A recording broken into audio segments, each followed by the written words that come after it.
How did they do that? How do you deal with those questions when your daughter looks at you and says, am I going to die? are you going to die next, Mommy? You know, things like that, because we all encountered similar situations. Running a household, my husband did all that. Yes. I'm the CFO, the CTO. Yes. I got computer problems. Yes. I'm the cook. Yes. The lawn now. Yes. It's car all maintenance. Me. It's sure. all me, and juggling that was difficult. But I That's found amazing. with that is amazing. asking, that was the big challenge. That first year, I felt that I could be Wonder Mom and try to do it all myself. That God gave me this for a reason. I'm going to do this all by myself. Oh. And then I, going to these support groups, realized I can't do this alone. No. And once I came to terms with that, and everybody wants to help you, and I was like, no, no, no, I could do this. And then I realized, wait a minute, this is healing for them, helping. And that's what one of my friends said, you don't understand, cooking a meal for you is healing for me. Just, I know it's little. The spirit of giving. Right. And I said, you know what, sure. you're right. And so I opened that up, and I would have not survived without the friends and the support groups and my church, the Monsignor and the priests that just, my daughters, helping them get through that. I finally said, okay, I do need help.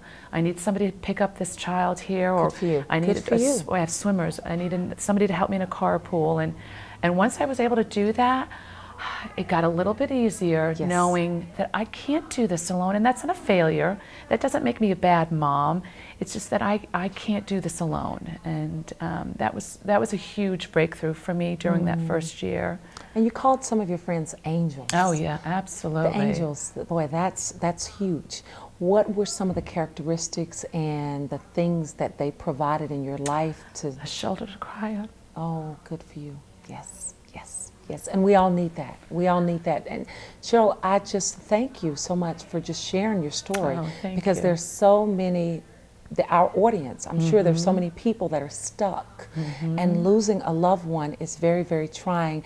And I'm sitting here, I'm in awe, because I see a woman not only beautiful outside, but your beautiful spirit and your strength that God has given you, the fortitude and the ability, and everything you put your hands to do will prosper. Thank you. And it's wonderful that He has surrounded you with a family. Absolutely. And that He has assured you that He would be that family and that support for you. That is tremendous. That's very true. What would be some of the pointers that you would share with our audience? If you could just look into the camera and tell, you know, a lady that just lost her husband, a man that's struggling with 3 kids, and he lost his wife to cancer. We had a situation where one of my friends' mom passed, cancer victim, and she left behind 2 girls, and you could see the weight on their face, and it was very, very hard. And sometimes you don't really know what to say. And I'm sure there are people that go, how can we help? What are some of the things that you needed for those people? In some cases, I wasn't sure what to say to the girls. Don't say anything. Okay, good. Help us out here, because sometimes we don't know. It's hard, and I've heard some crazy things that first. I am good, but and I learned, and I've learned it for myself. Okay. If you're struggling with what to say, don't say anything at all, because I think sometimes it's just. It doesn't make sense. It could be hurtful, more painful. And I think there were times just friends being there just to hug me and to take my kids out for an ice cream so I could be in my house alone. Good. But to get help, and that's what I said, that was huge. I was very blessed. Yes. And I see why you call them angels. They just were there at every step of the way. And I think if any advice that you need, get help. Whether it's through a support group, whether it's through family if you have here, but it's okay to get that help.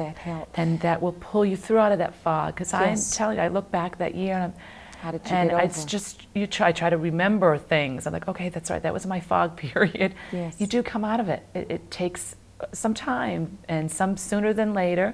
But mine was a year.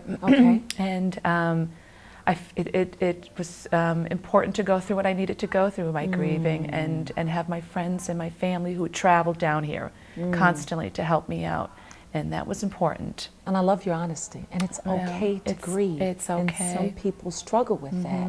And I'm curious, because sometimes I've had loved ones lose a loved one, and you are not sure, as I stated a minute ago, what to say. Was it difficult when people brought Rick's name up, and for how long, you know, and I'm sure it's different with different people, but sometimes I think the reservation, my cousin passed, and I wasn't sure if I should mention his name to my aunt. And she really blessed me one day. She said, some of the family won't mention his name. And she said, I wish they would just talk about him. She said, you know, he's gone, but he's not completely. His memory. So, and that was important to me too, because I wanted my daughters, and I still do, them to know who their dad was. Good for you. Good for and you. so we laugh. For some of the stories that we talk about today about, do you remember when Daddy did this? And so of course, in the very beginning, it was very hard to, oh, you know, we miss him, and so did I, and so I still do. But it was important for me to continue the conversation about their father, because I want it still in their heads. In their heads. Good and that he's still part of them. Yes, yes. So I totally agree with that it's the memories, the stories. What I love about when my in-laws, they were just here last week, and they share stories about Rick growing up, because I didn't grow up in the neighborhood with Rick. Oh. And I only knew him as an adult. And it's nice because your girls have an opportunity. Right, and you know, I love that. She tells some stories about him as a little kid, Yes.